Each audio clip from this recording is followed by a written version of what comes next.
चिलचिलाती धूप हो और कांधों पर मनोबोझ, दिल सस्ताने को चाहे मगर पेट दिल का रास्ता रोके। कुछ ऐसा ही हाल है रेलवे स्टेशन पर मुसाफिरों का सामान ढोते कुली का। गर्मी में गर्मी लगती है, पसीना आ जाता है। सर्दियों में इतनी तकलीफ नहीं होती, गर्मी में होती है। बहुत मेहनत है सर, बस मुश्किल ही है पर मजबूरी है, क्या करें।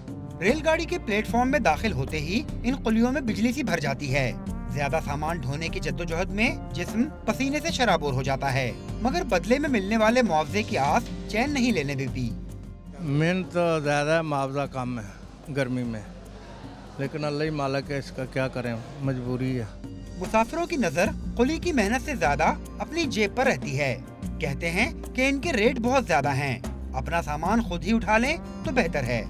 ये तो भाई बहुत पैसे मांगते हैं, बहुत पैसे मांगते हैं, हमारी अप्रोच से बाहर होता है, इसकी वजह से हम खुद सामान अपना उठा के ले जाते हैं। कुली कहते हैं कि उनकी मेहनत का बड़ा हिस्सा ठेकेदार की जेब में चला जाता है, जिसके बाइस वो ज्यादा मुआवजा तलब करते हैं। कैमरामैन फकीरा बीके के साथ सैयद ज़ीशान अहमद, डॉन न्यूज़, कराची।